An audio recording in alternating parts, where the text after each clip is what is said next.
Hello there, welcome along. We are talking rugby here in Indo Sport on this Wednesday afternoon. A few bits of housekeeping right at the very top. So our live show tickets are very much on sale now. You are all most welcome. We are going to the Ambassador Theatre on the 29th of January, which is a Wednesday. We will be joined on stage by Martin Johnson and Keith Wood to talk all things Six Nations, all things Ireland, England. They are, of course, Lions friends as well from 97 and 01. So I don't think they've been on stage together. We're really looking forward to it. Do come along. It's very simple. Ticketmaster.ie and then search Indo Sport. That's the best way. It's a bit tricky to find the page, but ticketmaster.ie, search Indo Sport and you'll find us. Lots of you already have, so we are looking forward to that. It should be a great evening. And it is with thanks to our rugby sponsors for the year, Energia, who will be with us right across 2025. And we're delighted they are. Big thanks to them. They sponsor rugby in Ireland at all levels, grassroots, via the Energia AIL, of course. They are the official energy partner to Leinster Connacht and the Irish men's and women's teams. And the Energia Rugby for All initiative supports inclusion, welcoming everybody of all abilities to participate in the game. And to learn more about Energia's rugby partnerships and to find out about their exclusive home energy offer for rugby fans, you can visit energia.ie/rugby. So thrilled they're on board for 2025, and thanks to them for the support, which is great. And we'll hopefully see you on Wednesday 29th at the Ambassador with Martin Johnson and Keith Wood and maybe a few other besides. Happy to say in studio, Ruaidhri O'Connor of the Irish Independent is here. Hello. Hello, Joe. And Ian Madigan, you're very welcome and warm congratulations. You are now a father. You're very welcome. Thanks a million, Joe. Yeah, great to join the dad crew. It's been all go. It's been a hectic couple of weeks. Well, those boyish good looks of yours about to end, my friend. Sleep important. You'll find out all about it. No, congratulations. An amazing kind of magical thing. So brilliant news. Yeah, you get a lot of the kind of unsolicited advice or just advice in general. Some of it good, some of it not so good. But I think from 2 weeks in, what I found is none of it is particularly hard, but there's just lots of it. Yeah. And more to come. No, it's great. We've loads to get through. Been a while, Ian, since we spoke. Obviously, you've been busy the last couple of weeks and Christmas has happened. So I'll just start with a story. I saw Jerry Thornley had it in the Irish Times. This tends to crop up around this time of year and it's becoming a perennial issue, I think, for Ireland's Six Nation matches in particular. So Jerry was reporting that one website for the Ireland-England game, which is the first game of the Six Nations, is selling over 600 tickets are up for sale on this website. 600 tickets are up for grabs on this website. The prices range from, if you want to sit in the upper tiers, €700 will buy you a ticket. And the lower tier seats, we are talking tickets costing €2,481. And you can buy these tickets as well in batches. You can buy up to 20 of these tickets if you're so inclined. I'm not sure they're going to stay at that price for long if there's that many of them. That doesn't seem like the law of supply and demand, does it? Tickets are usually really hard to come by for the Six Nations. They're not for this England game. This England game, because the tickets have been priced at 160, the clubs have had to buy them up front from the IRFU, and the clubs now have them and are going, okay, we need to get rid of them. And I'd say the Dublin clubs will be okay because fans don't have to travel. But anyone outside Dublin, it's so expensive to come and stay here in the first place. And if you're paying $320 for a pair, it's become an astronomical price to come to a sporting event. One that, you know, we've discussed the atmosphere at the games over the last few years, really, which becomes a self-fulfilling prophecy. I think if you want tickets for this game and you know people who have access to them, you know people in clubs, you'll get them, because I think the clubs are struggling to shift them. People who normally go are beginning not to go, so they're now finding their ways onto these resale partners or whatever they're called, or not partners, obviously, they're resale websites. I think what will happen, the France game 2 years ago, there was an astronomical number of French people at the game. It was the biggest away support I've ever seen at the Aviva for a game of rugby. And again, it was probably websites like these that were getting tickets from clubs en masse, because the clubs are desperate. Having paid up front, they need to, which funds the IRFU, they need to sell them, which funds their activities for the year. So I think at 160, we've reached a bit of a tipping point for Irish fans. the game will probably sell out because, will be full because those tickets will find their way into hands. There's a big corporate English rugby kind of support. There's a bigger number of people who will travel in big numbers over for the game. But in terms of actually Irish fans who maybe went to the World Cup last year getting access to tickets to go and support Ireland in the Aviva Stadium, I'd say it won't be, those people who went to that World Cup who want to go are either priced out of it or don't have access because of the way the tickets are sold. But that number seems very high. I hope, even just out of a point of principle, even if someone had the cash, and good luck to you if you've 2,480 quid to buy a lower tier seat, just out of principle you would hope that they don't indulge that. The IRFU issued a very strong statement, by the way. So they reminded us that under legislation, Six Nations games are, quote, relevant events, which means you can't resell them technically above face value to external ticket providers. It's against the law. They said where appropriate, IRFU will liaise with Gardaí. And they said as well, the IRFU does have the right to remove any individual club or organisation to whom tickets were issued in good faith from future ticket allocations. So I think that was a not too thinly veiled warning. Clubs, we can change what's happening here. That ultimately was the question I was just going to put to you. The practice for so long has been that tickets are never sold directly to the public. So those World Cup fans who brought a certain energy and a certain colour, they just can't. They want to go, they just can't get their hands on these tickets. They go through the clubs and they go through provincial branches. I would put it to you, I appreciate from a club's point of view, the selling of these tickets can fund the first team and other teams for an entire season, and that's not important. But I'd put it to you, this system's broken. This has just become tickets to clubs straight to the corporate sector, grab as many as they can, and so there's something not working here. Well, there's a see no evil, hear no evil kind of element to it, and the IRFU statement is strong, but I don't know if their actions would match that statement, because they get a full house regardless. They've guaranteed ticket income for the most. We know that these games fund 80% of the sport in this country. So selling out the Aviva Stadium, which is too small, ultimately is the major issue. Selling out the ground, having a guaranteed sellout funds the game. So then they go to the clubs here. They're your tickets and do with them what you please. Yes, they can police that to some extent, but if they start policing it, then the clubs might say, "Hang on, we don't want them." Could I put it to you this way then? So it funds the game. The club sell the tickets. The club make money. That's fine.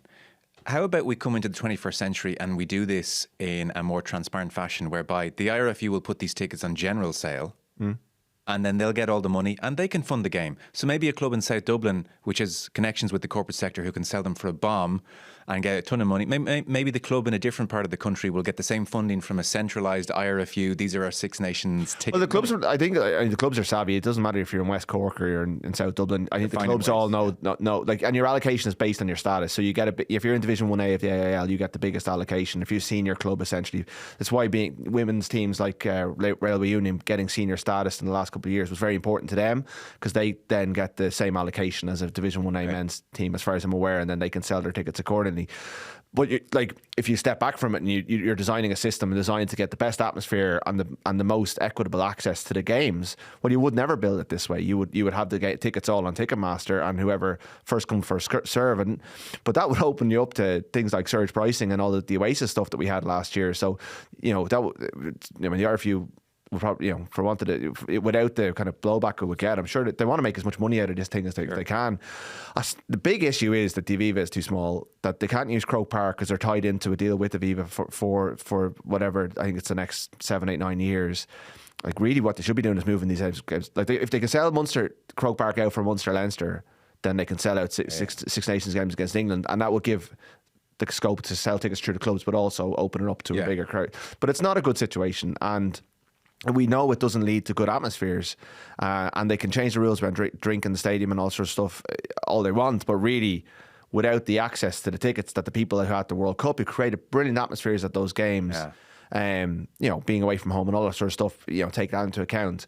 We're going to have, like, during the Six Nations and the week after the England game, we're going to be talking about the atmosphere again, and it's, we might be wondering why there were so many English people at the game. Yeah. Anything to add, Ian? It's a kind of perennial talking point, I know. Yeah, I just think back to, like, growing up myself and going to Six Nations games with my dad or my granddad, and it was just much more accessible. Now, part of that is down to the popularity of the sport and where it's gone to now. But look, if you're a dad coming up from Cork or down from Belfast, or even if you're based in Dublin, having to fork out, let's say, 160 quid for two of your kids, whether it's and if you need to stay a night in a hotel, very quickly, like, you're not getting a whole lot of change out of 1,000 quid if you're going out for dinner in Dublin as well. And that's when parents are weighing up, well, will we pay for a golf membership or a tennis membership, or to be able to play for the local soccer team or GAA team for a full year? And yeah, I think as well that the reality is that you're bringing your son up knowing that the atmosphere is going to be okay, and to pay that amount of money versus what you're getting on TV, it's a tough one. And it is sad, because that's where dreams are made. Like, I dreamt of playing for Ireland when I was going to Lansdowne Road with my dad when I was 5 or 6. So it's wrong. Look, there's lots wrong with it. The progressive pricing I don't like. It's very hard to find a solution to it. I use the ticket touts myself sometimes if I'm stuck before a game, and do you not get 2 tickets? Yeah, you can get access to the tickets, but you need to be organised, and generally I'm not. All right. Because you could just buy those 2 tickets and put them on this website several times a year and make handy cash if you wanted. Yeah. The temptation will be there, but that wouldn't be my style. No, I wouldn't. No, I don't like reselling tickets, but it just shows, like, if I have to use the touts and I'd have lines into the players and stuff like that, it just shows how hard they are to come by. Right. So if you get onto a former teammate and say, listen, I didn't get my name in time for the 2 tickets I'm allocated as a former player, can you help me out? Often the word back is, I can't, sorry, gold dust. Yeah, I heard about what you said on the podcast during the week. You can do one. No, look, if you get onto the lads in advance, they'll look after you. But it's not like they get a toilet roll of tickets themselves. They typically get, I think it's 6 or 8 tickets, and if you've your mum and dad and your partner, that's half of them gone. So there's not loads of tickets knocking around. No, well, look, it's big business. The experience economy is booming. People are paying it. And as you said, I think, Rory, hear no evil, see no evil. Strong statement, move on. And these are the 2-3 big games a year to make lots of hay. Champions Cup weekend is upon us, fellas. I guess eyes are drawn immediately to Thomond Park on Saturday, 5:30. Munster play Saracens. And then 8 o'clock, Welford Road, Ulster are away to Leicester. Sunday, 3:15, La Rochelle against Leinster. The following Saturday, Leinster have Bath in Dublin, and Munster are away to Northampton.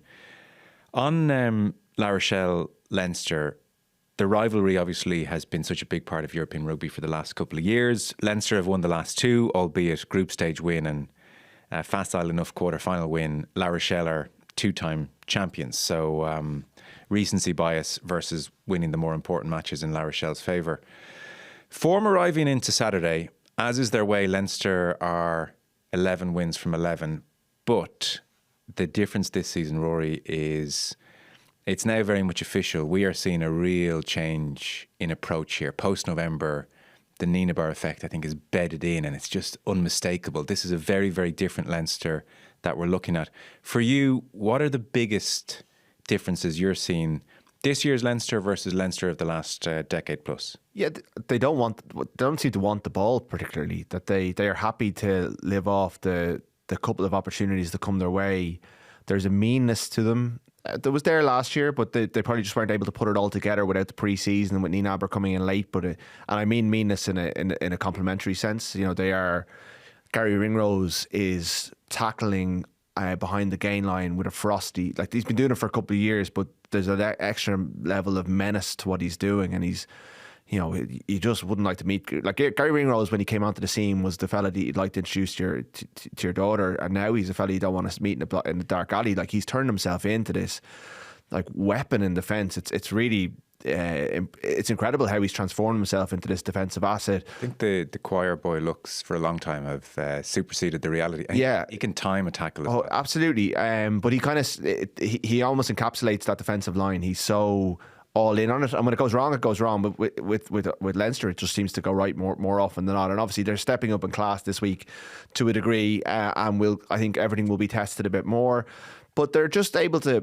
They're the most comfortable team I've seen in a while defending their own goal line. They seem to just like not having the ball, just they're obviously very fit. They go through high levels of repetition within their own 22. They're happy to cough up penalties, and O'Gara may go, well, let's go 3-6-9 and see if they're happy enough to see penalties then, which, you know, the kind of will be the counter of what Leinster tried to do to them in the 22 final. Sorry to interrupt. The logic on being happy to cough up penalties? Well, they're good. People will go to the corner and they're good enough to defend their own line, because teams in the URC haven't been able to break them yet, and Bristol weren't really able to break them either. Even Claremont had plenty of opportunities, and Claremont were good in that game, but Claremont weren't able to break them. That strikes me as the kind of plan that's working until it's really not working. Yeah, until you come up with it against one of the teams that are on your level. And this is, La Rochelle probably have come off that level, but are capable on a day at home in poor, well, the conditions are looking okay now, but are capable of getting to that level. So we're going to see this whole thing tested to the max on Sunday. I think it's a really good game for Leinster to get at this stage. Yeah. They've got a couple of weeks of cohesion under their belts. They've had big wins. I thought the Munster performance was very impressive. I think getting Baird back into their line out has made a big difference to them. That set piece is looking better, but it will be tested again this weekend. So they have changed utterly. They are a different team than they were under Lancaster, but they still look very effective. Okay. But like all Leinster teams, it's only when they come up against Toulouse, La Rochelle, potentially Bordeaux, maybe one of the big English teams in May, when we'll actually get to judge them. But right now, this is as good a test as they're going to get, and it'll really tell us where they're at. Don't think, Ian, any of us ever really anticipated you'd be saying don't want the ball about Leinster ever. Like that almost goes against the core DNA of the province through any number of coaches. What are you seeing? What's jumping out to you these past 2 months or so? Yeah, I think, look, the defence is a huge part of Leinster's game now, and I think it probably hasn't been portrayed how good their defence is. Like, their defence is phenomenally good. It is aggressive. It's catching teams miles behind the gain line. The ability to then tackle the opponents, counter ruck, slow their ball down, and force infringements at the breakdown is a big part of it. Their kick game is a huge part of it. They want to play teams in the right area of the pitch. I think Leinster are a side that have always been ahead of the rule changes, and they adapt very quickly, and that's why we've seen them at the top table of Europe over the last 10 years. Because when you think back to when Exeter had their success with the latching and being able to hold on to the ball for 40, 50, 60 phases, Leinster weren't a million miles behind them there either. The game has changed. It's not suited now with the rule changes around the ruck. You think of the croc roll, the neck roll, rucking players coming in off their feet, no extra roll from the ball carrier not being allowed anymore. You're not allowed clean 2 meters past the ruck. You're not allowed pre-latch on the carrier and go off your feet either. So as a result of that, playing to width now is a mugs game, because if you're a fraction slow to the breakdown and the tackle lands at an attacking player's feet and a defending player's feet, I'd rather be the defender, because I could just go straight down on the ball. I can somewhat keep my feet. And if I'm making it look like my hands are on the ball and I'm lifting it up slightly, I'll be rewarded with the penalty, which is a phenomenal advantage in rugby. You're talking 40 meters down the touchline, set piece, the pitch is flipped. And that's why I think we're seeing Leinster not playing this kind of width to width game that we would expect with Leinster rugby. But there has been a big focus on their pass quality. They've gone to shorter, sharper passes. We're not seeing these big loopy passes, because again, that plays into the defensive team. And I think part of that as well is what they're coming up against in training. When you've got the attacking team coming up against the defensive team, both teams are going to defend a very similar way, because that's what Niambar wants to see, and you want to show him that in training. So as a result, long passing does not work against that defence. It has to be short and sharp, with changes of direction and subtlety in being able to have deception at the line, trying to trick defenders into making the wrong decision and tackling the wrong player. So even though it may not be as free-flowing and easy on the eye, that sounds like you're largely in favour of this change. I really like how Leinster are playing at the moment. I think, look, it's not amazingly pretty. I think their defence is better than what people are making it out to be. Even when it appears, was that a line break? You're looking at the gain line, you're going, well, it might have looked like a line break, but the attacking team barely made it past the gain line, and Leinster scrambled particularly well.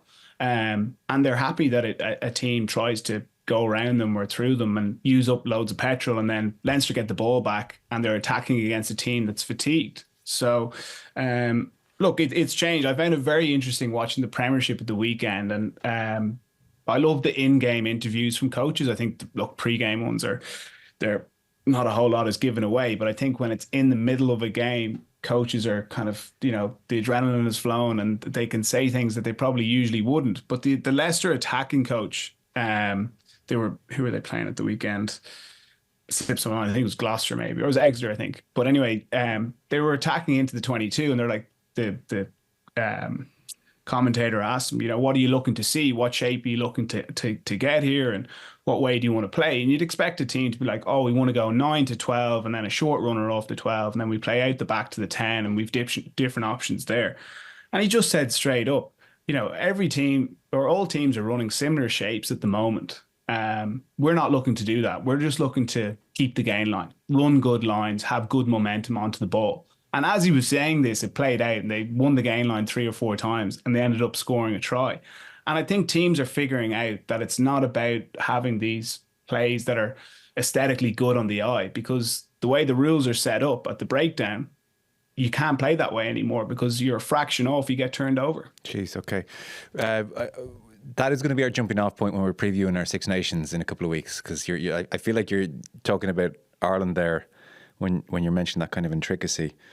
Are you also nodding on approvingly of Leinster? Because the coaches don't have the benefit that we'll have in May of a hindsight argument. They have to decide now what the right route is. I think it's far more impressive than what they were this time last year. Last year, they lost to Ulster on New Year's Day.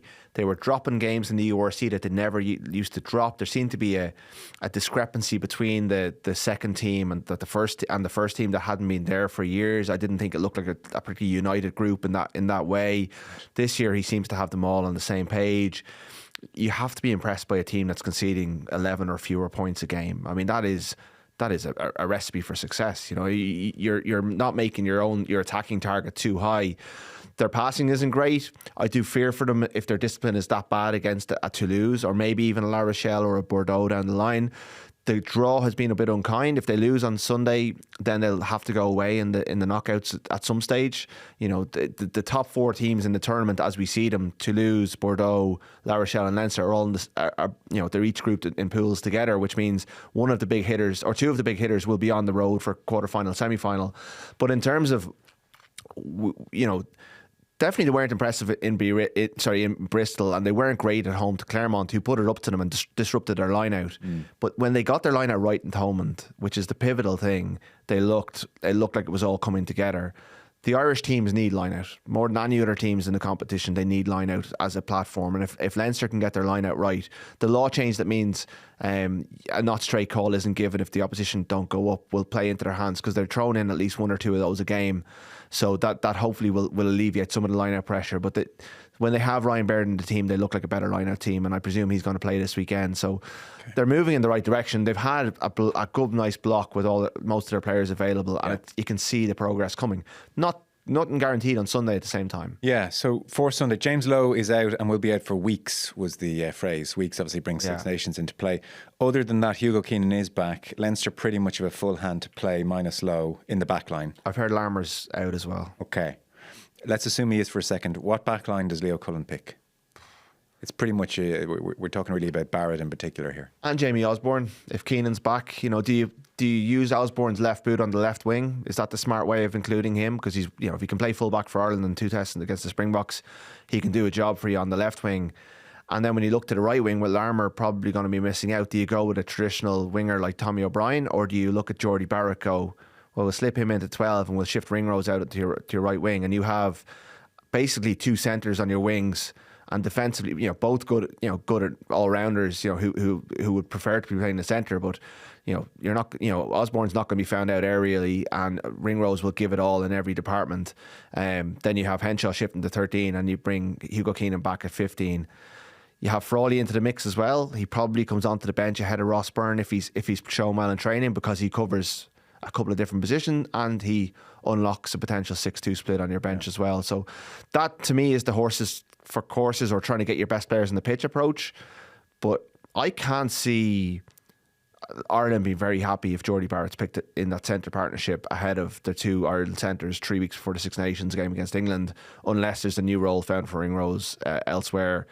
You know, you're displacing two potential Ireland centres, or, you know, potentially Ireland's fullback. You know, Keenan's got a battle on his hands to keep that 15 jersey with Osborne around. I think Osborne has to be in your team at this stage for both Leinster and Ireland, the way he's playing. So it's just fitting them in. Yeah. I know you've talked about Keenan on the right wing a few times, Ian. So parking that for a second, what way do you think Leinster will settle on this going forward, Sunday and going forward? It's a really interesting one. I was being so impressed with Barrett since he's come in. Like, it's you have to have him in the back line. And I think playing away from home against La Rochelle, who are one of the most physical teams in the competition, I personally would play him at 12. But if he wasn't playing at 12, I'd play him on the wing. I thought he did well when he played full back against Clermont, but look, he's a huge man, and like playing full back is tough going, especially when you're doing it in the Leinster team. You've got to cover a lot of ground, and that's where Hugo's is particularly good. He's incredibly fit. I really like Tommy O'Brien on the wing, and I'd be excited about him on the right wing. He's very good early. He's genuinely got top end speed, and the defensive system suits him. He hits like a train. He reminds me of Andrew Trimble when he was at his prime, just a really physical right winger who's good at coming off his wing. He's not going to have the deft touches that the likes of Hansen would have, and being that second set of hands. But that's not necessarily what's needed against England in the Six Nations or La Rochelle this weekend. But yeah, look, it's a really tricky one. You know, like, I think maybe they'll go with them on the wing, and it's going to be a good aerial contest over there. That's Barrett on the wing. Okay, and keep the two boys in the centre together.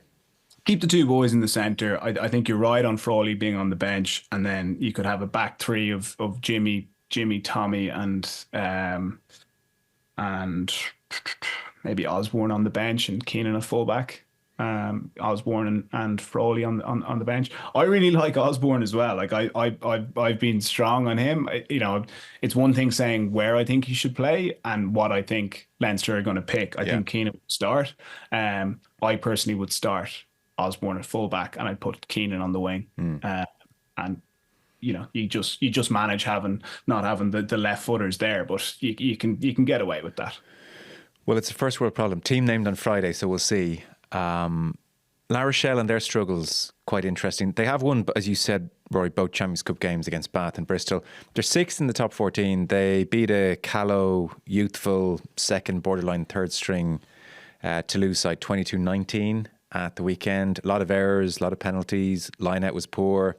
O'Gara called it a wake-up call. This feels like a defeat. We need to change something. If I knew what, though, I'd have done it already. Again, like, it's this endless stream of consciousness with like, oh, that's interesting. Oh, that's interesting too. Yeah. What do you mean by that? So, for instance, he's throwing out things like, there are so many good players who at the moment are not expressing themselves. I said that some are frozen by my demands and my speech, but it will be released very soon. So what the hell does that mean? Keep talking. So I don't know, like, the sense with La Rochelle, rightly or wrongly, is this is a year of transition. They're rebuilding. Le Garrick will come in obviously next year, and by the way, rebuilding from like the highest highs. So they're entitled to okay, that was amazing, and we have to regroup a little bit, or when it's this kind of a situation, knockout cup rugby, kick of a dying horse and all that. Yeah, I mean, it took Leinster. I know the two games are very. I would separate them, and I would draw more parallels with the December game this time around, the pool game. Given it's there, given the conditions are likely to be, if not as difficult, but it's still going to be a tough pitch to play on. Hostile crowd. They will be up for this. You know, I think they are a team who would have seen the Toulouse side on the Thursday, shrugged their shoulders and said, oh, well, we just need to pitch up. These are kids. And then got a bit of a shock and needed a Hastoy kick at the death to extend their run to 4 and 5, which is not bad on paper. You know, they were very good against Bath. They were very good against Bristol. Not flashy, but good. They're still a team full of test match animals. They're still a team capable of big highs in terms of performance when they want it. But I think what Roland seems to be finding is it's harder and harder to get them to that level because they peaked 2 years ago and the rebuild is only beginning. I suppose it's hard to rebuild at the time when you've just won a European Cup final and been denied at the death by Toulouse in the top 14 final. That they were the best team in that season, and then last year they dipped very heavily. Partly the shock of that, partly the World Cup, partly just their age profile. They came off the top, but I still think they're capable of taking Leinster into putting them in a corner and beating them up if they get themselves together. They're missing a couple of really important bodies. Skelton's a big doubt. Dante's out.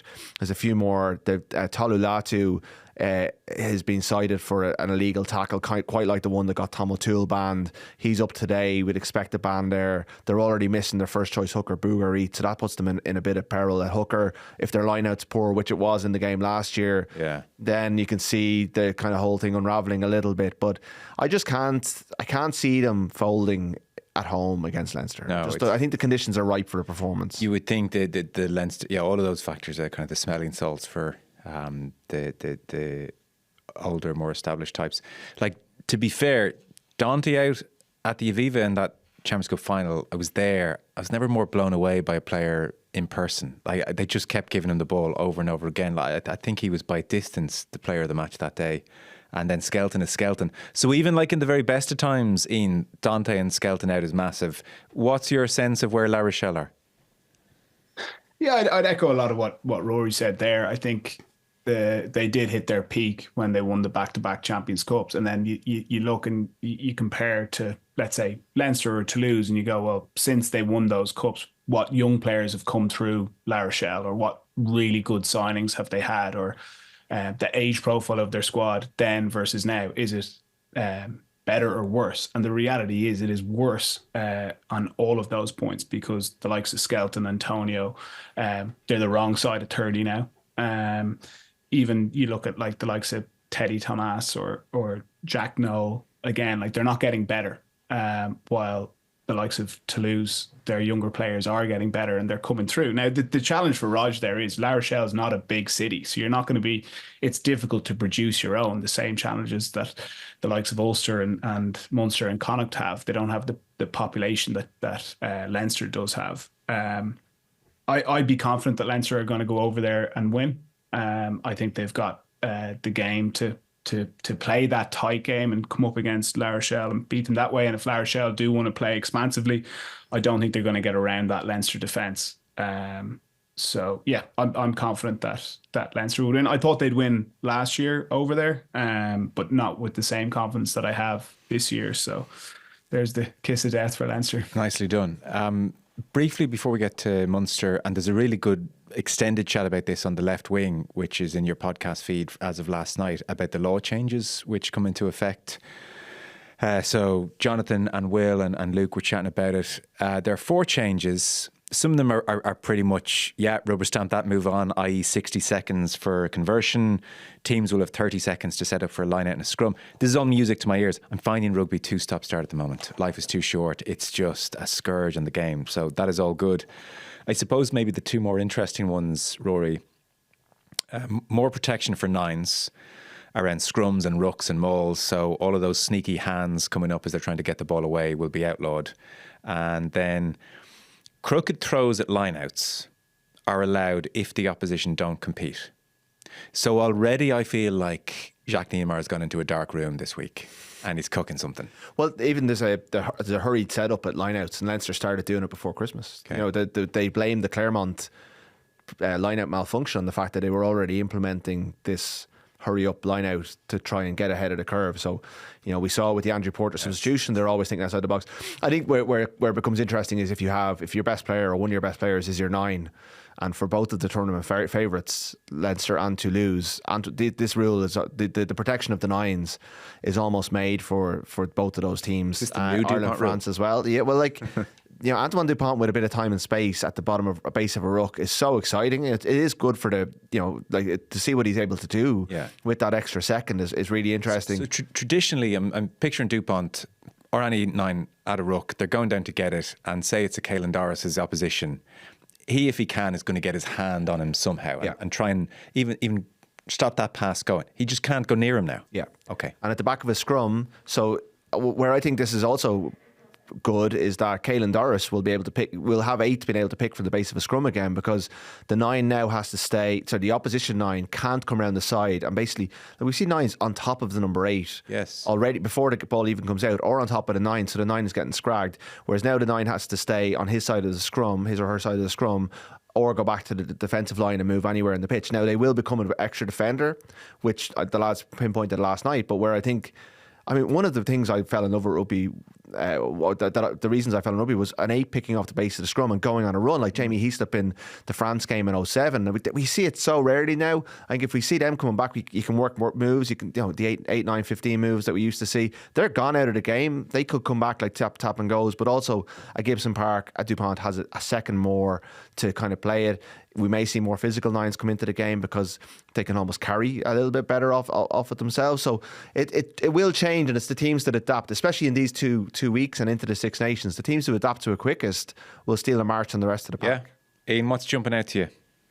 Yeah, I'm big in favour of the protecting the 9s or making their job easier for the good of the game. I think similar to Rudd, I would have fallen in love with scrums. I loved attacking off scrums when I was playing. Especially I think back to school, we'd be drawing up backline moves in night study when, and then going out and practicing them the next day in Blackrock. And look, when I was doing commentary over the last couple of years, or even the last couple of years that I was with Ulster, we stopped practicing scrum moves. You'd have a handful that you could just go to because the ball just simply wasn't coming out. Either the scrum was collapsing, or the 9 would ruffle R9 or the 8, and the ball wouldn't come out. And if it did, it would come out scrappily, and you just go with a very basic move like 9 to 12. They carry it up, and then you look to play off that.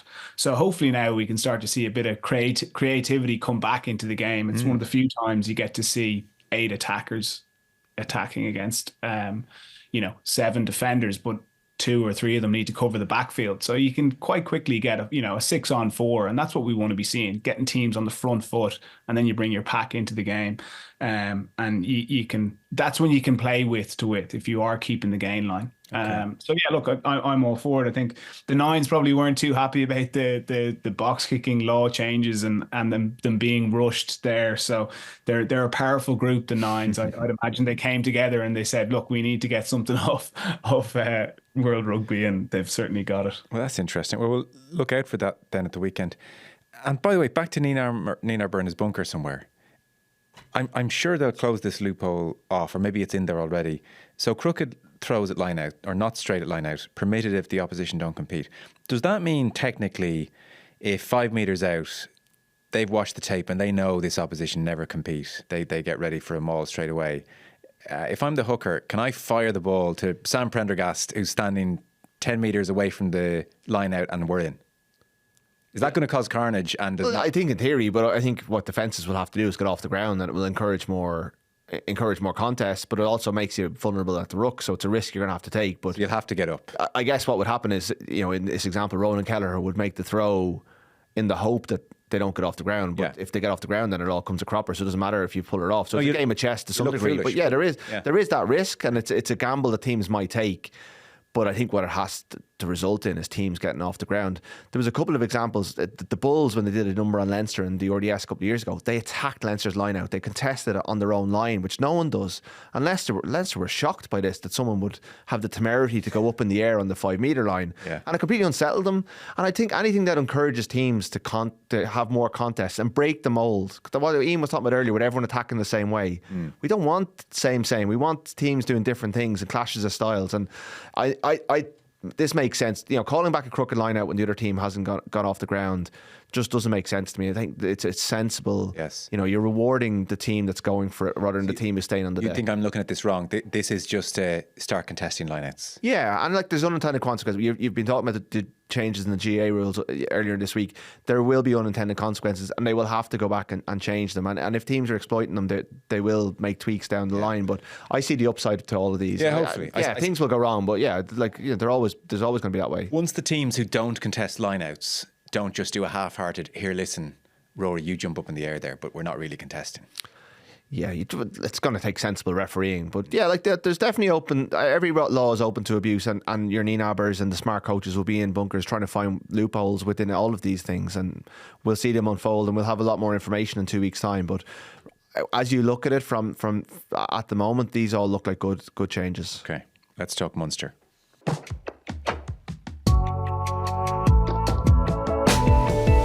Munster Saracens 5:30, Thomond Park. Last day out, we've had the week's break, obviously. Jack Crowley was watching on as they lost 28-7 to Leinster, and it just felt like a real low point. The gap as wide as ever. 9-10 weeks on from Rentry's departure, no sense of an imminent arrival. And now Saracens come to town. So they've Saracens and then Northampton away, who of course beat them very soundly in Europe last year in the knockout stages. Sickness in the camp notwithstanding, it was a resounding win. Munster need points here. So I guess, Ian, if you want backs against the wall, gritty European performance, once upon a time we called Munster. It's hard to know right now just how down in the mouth they are. It does feel like a real low ebb just now.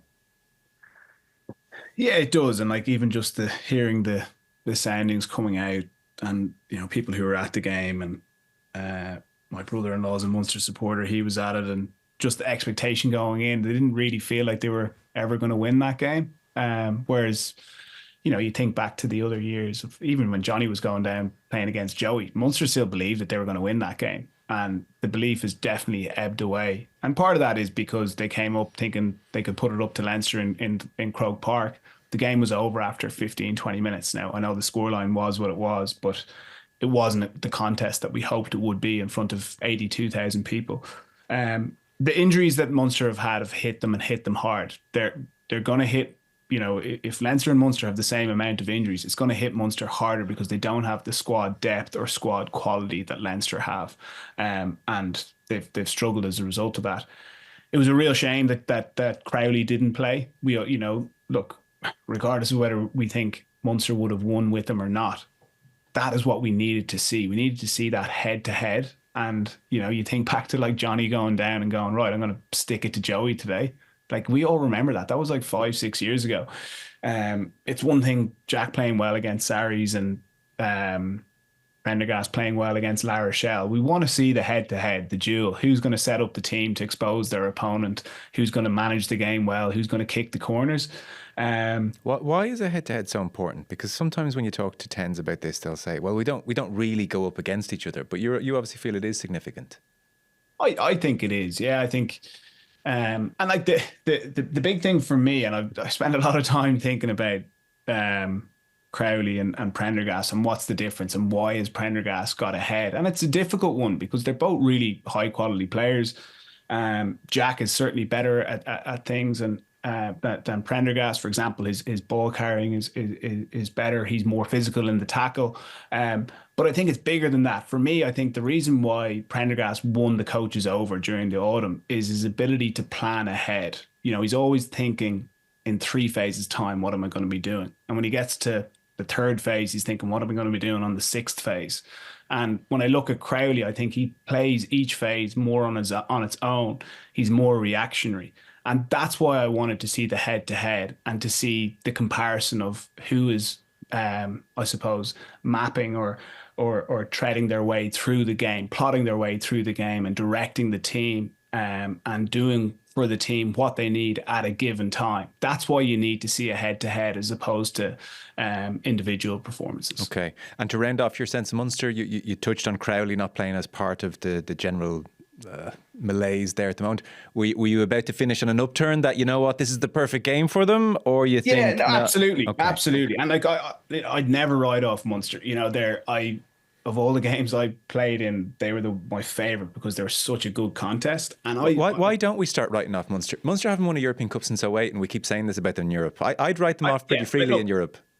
I don't think they'll win Europe this year. But should Munster be beating top English sides in Thomond Park? Yes, they should. Should they be challenging top English sides away from home in the Champions Cup? Yes, they should.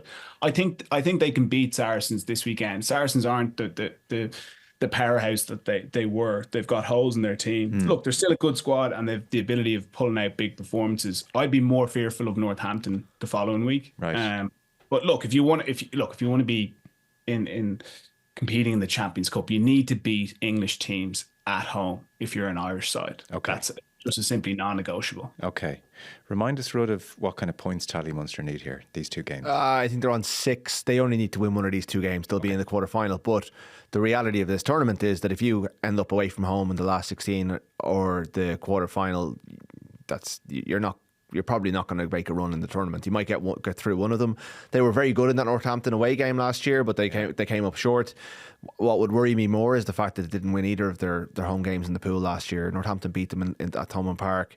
It's not like we rely. I think a lot of why we think, and I'm guilty of it this week myself, that Munster are going to give a performance this week is based on that Thomond Park factor. But Thomond Park isn't the factor it was. O'Mahony's back. But can he get through 80 minutes? Because against Northampton, he came off last year, he came off with 20 to go, and they kind of fell apart without him.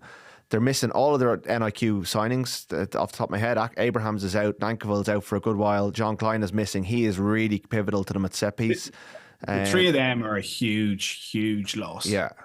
And that's what I'm saying. When Leinster get the injuries, they can manage it because of the quality coming in behind them.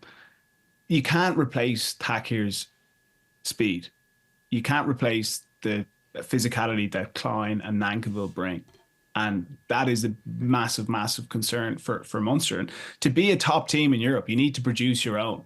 And La Rochelle haven't done it the last couple of years. In my view, they're no longer a top 3 side. Maybe they're probably coming in 4th. Munster haven't produced enough of their own players over the last 5 years, nor have Ulster and nor have Connacht. And that is why the gap is widening significantly between the other provinces and Leinster. Rory, I thought it was a brilliant piece on just the overriding sense at Munster off the pitch as much as on it. So the headline was, after sudden exits, unpopular calls and poor communication, Munster must now act to prevent a lost season. So you remind us it's 10 weeks since the parting of the ways with Rowntree. In some ways, what jumped out most about the piece was an interview you recalled from August when the chief executive, Ian Flanagan, spoke to the Irish Examiner. And so he said back in August, I couldn't be happier with our coaching group as a collective. We've won things. We expect to be competitive again this season. And I know they all believe that they're at an incredibly big club, a proper club, as Graham calls it. I know none of them could be any prouder to work at any other club than they are working at Munster. I hope they're here for a long time. I expect them to be here for a long time. What Munster need is stability. I don't foresee any changes around our coaching ticket for a long time to come. So the definition of a long time is what we must be asking about, because it's only 2 months later that Graham Rowntree was out the door, and obviously something changed. And my gripe, I guess, with Ian Flanagan is he gave that interview in August, but we haven't, apart from 40 words in a statement, we haven't heard from him since. And I think Munster fans deserve to know what the plan is.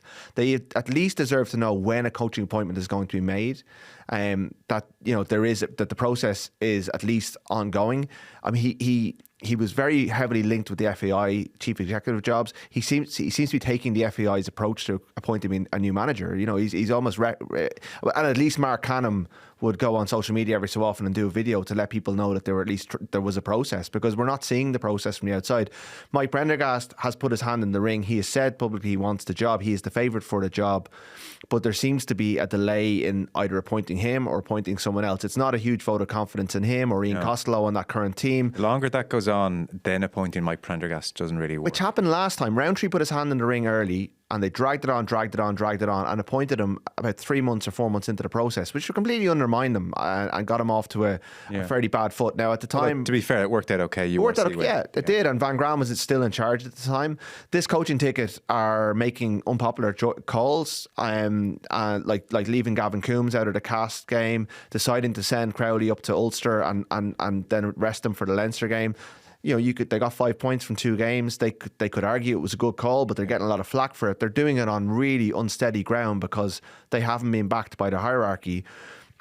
Maybe they'll come in with a super coach in 2 months' time and we'll all go, wow. But I do think even, like, Munster have a subscription service for their own fans where they charge them €4 a month to give them videos from behind the scenes. There's no videos from that tour of South Africa. The service just stops and Graham Rowntree just disappears from the narrative all of a sudden.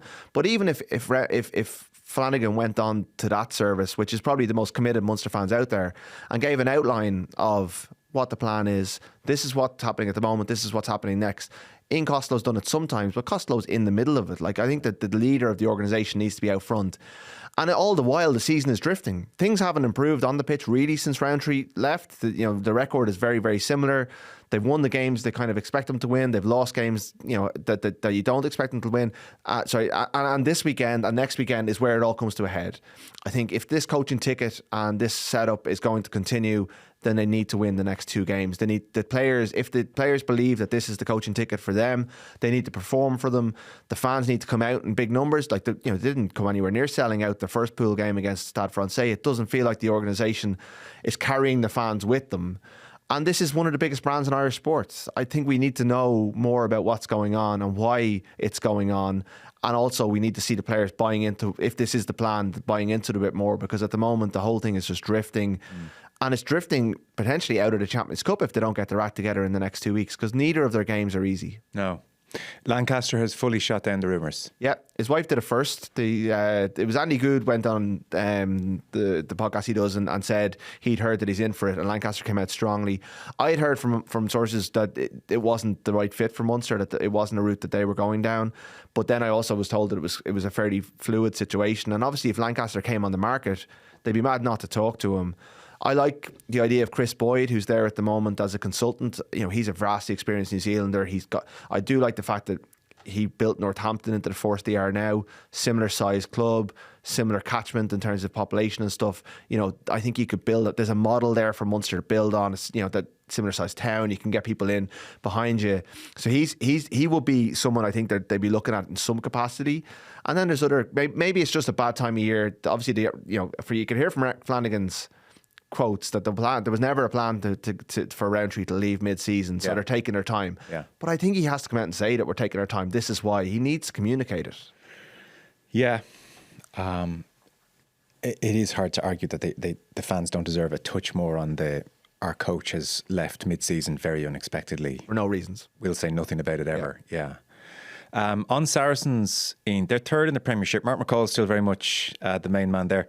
They did, by the way, albeit having a pretty good season, lose 68-10 to Bath over Christmas with the likes of Jamie George and Maro Itoje and Ben Earl on the pitch. The sense seems to be they are scoring pretty freely and conceding pretty freely. Prendergast was asked about the Munster attack, which only managed those 7 points against Leinster. I just wanted to see if you agree with his assessment. So he was saying in terms of creativity and line breaks, he said, I think we're in the top 3 or 4 for line breaks in the competition in Europe. And as you can see against Leinster, be it that tap penalty or that line out through our pick and goes through our forwards. For us, it's about picking the right moment of pulling the ball out for our backs to pull the trigger.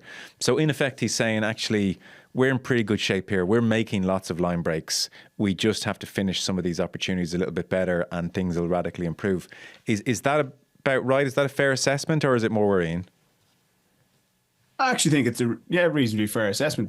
Munster have played well in parts. The issue is when they do make the line breaks, they don't have the top end speed to finish them off, right, or to have the killer edge when they do get in behind a team to go to their power game, and then balance of power and width, pass accuracy letting them down at times as well.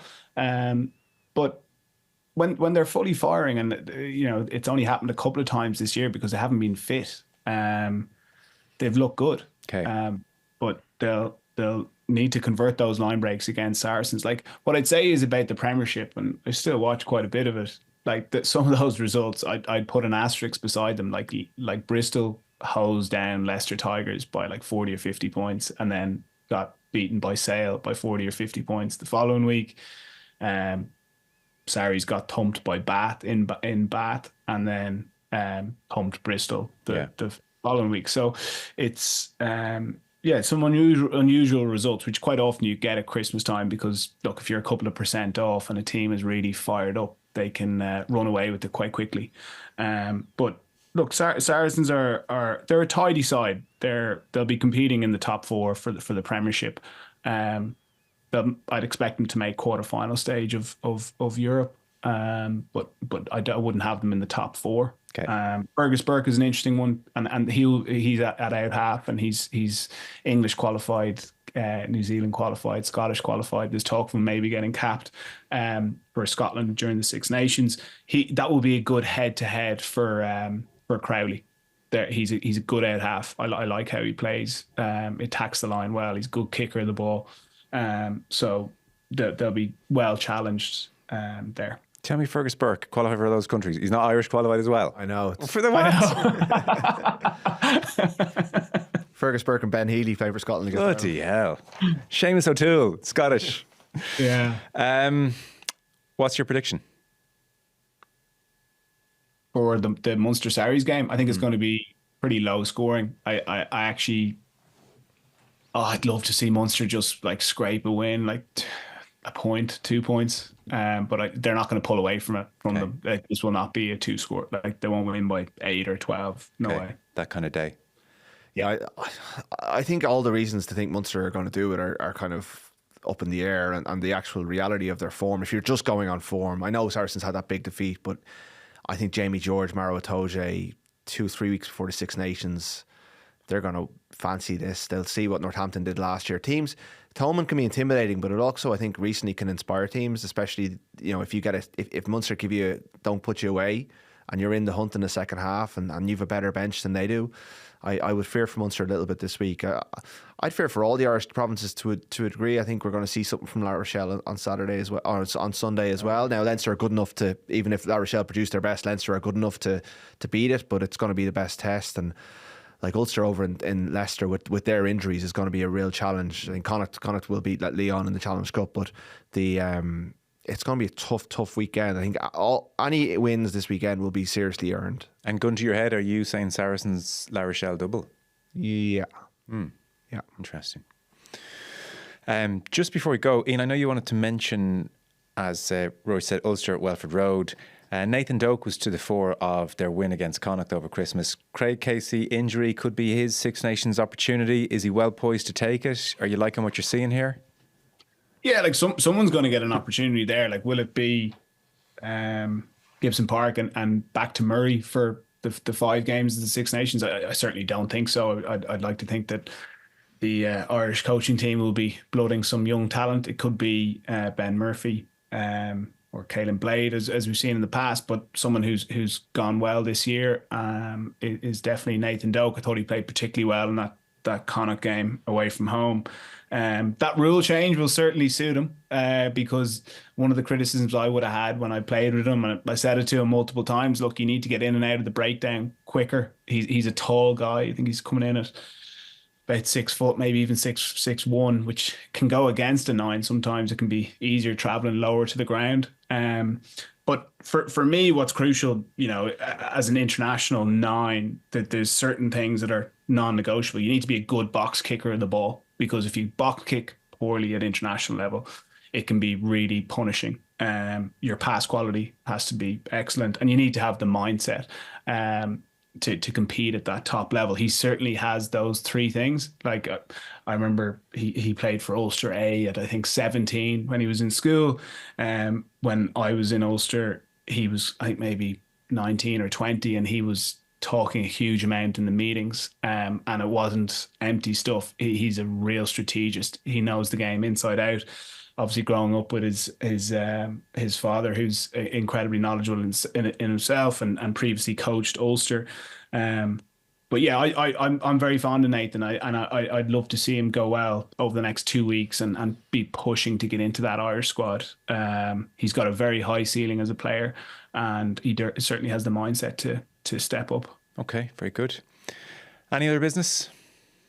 No, we're just waiting on the Mack Hansen news today. So that will be, we've already got one Ireland player banned for the first 2 games. So I think Simon Easterby will be crossing everything, trying to make, in the hopes that Hansen doesn't get anything beyond 1 or 2 games. The sense on the left wing was the 6 weeks for Tom O'Toole extremely harsh, 6 matches. Yeah, like I think they're clamping down on this thing. And if you come in and you put your body weight in a player's lower limb, we've seen, Dan Levy being an extreme example, but that it can be a very cataclysmic injury for players. And Nankivell is out for a long time.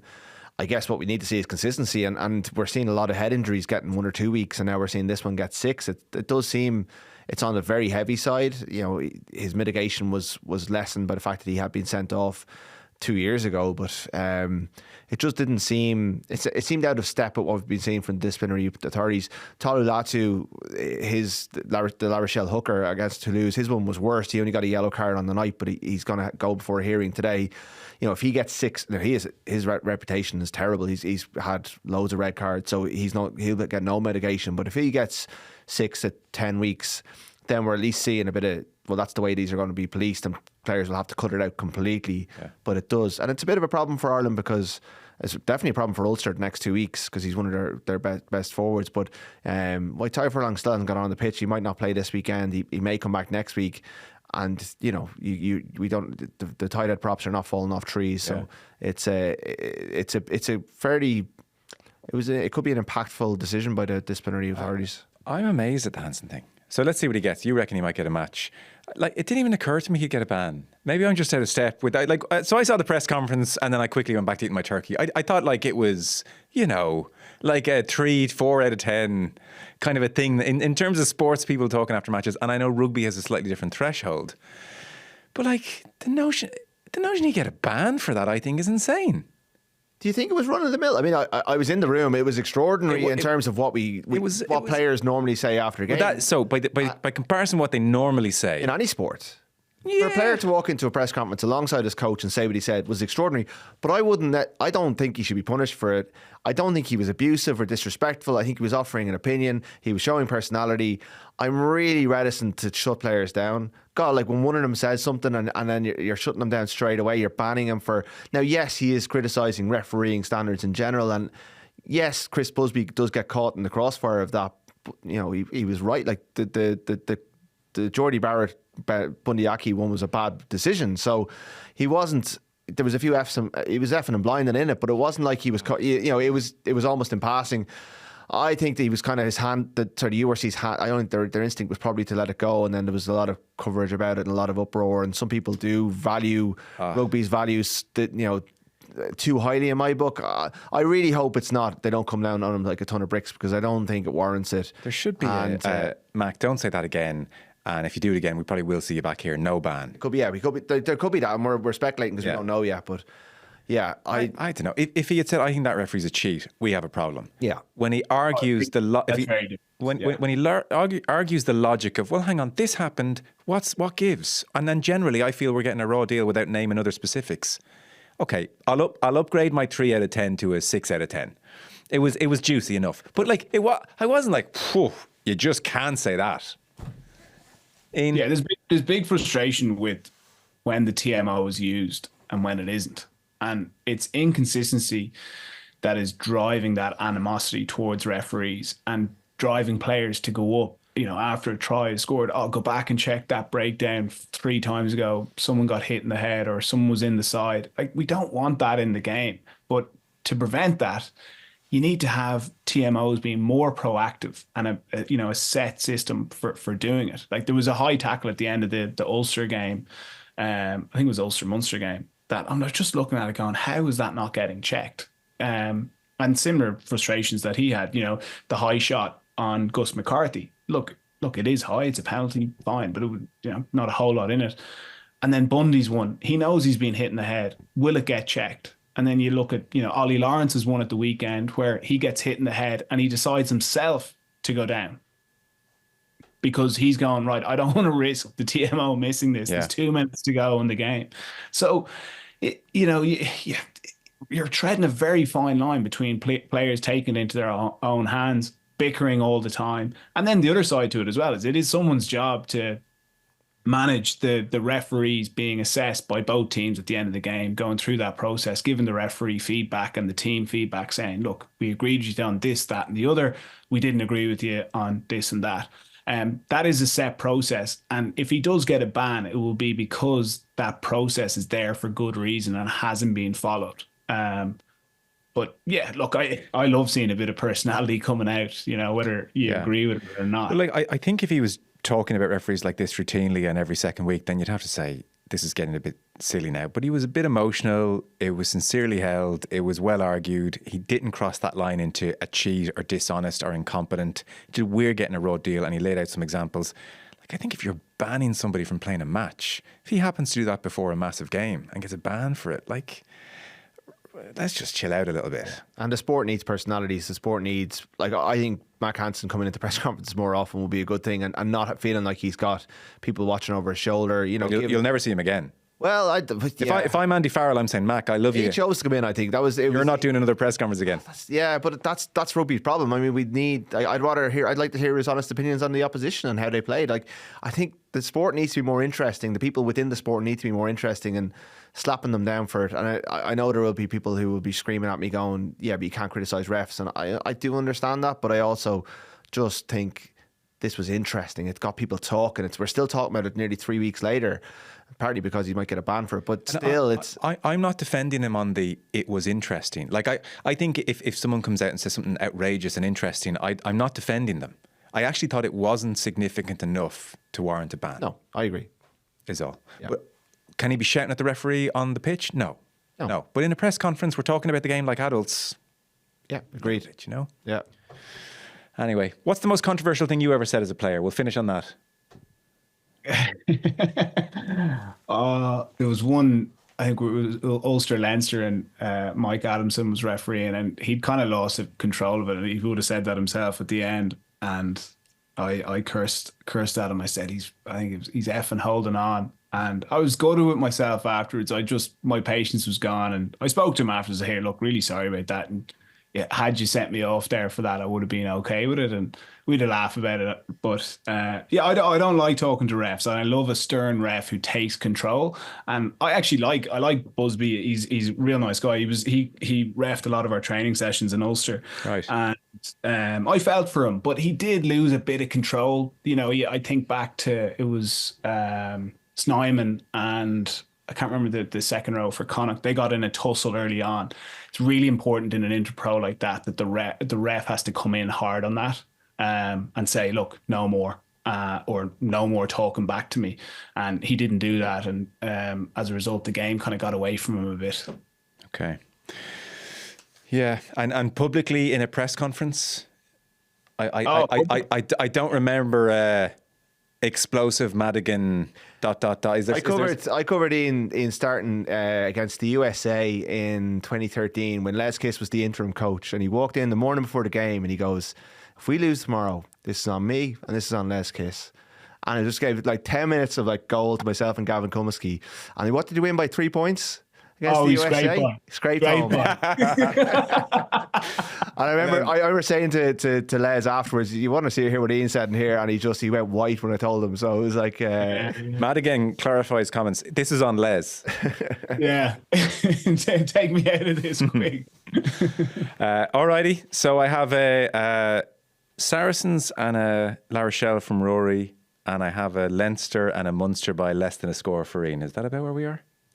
Yeah, I think Leinster win. All right, win well. Actually, look, I don't think Ulster. I think Leinster win well. I think Ulster are a shout. They've got their tails back wagging after the win against Connacht.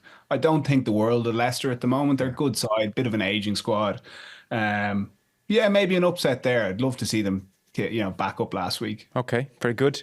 Rory O'Connor of the Irish Independent. Where are you? La Rochelle. La Rochelle, nice. Yeah, your annual trip. Absolutely. Back to the nappies. Yeah, you know it. Good man. Thanks very much.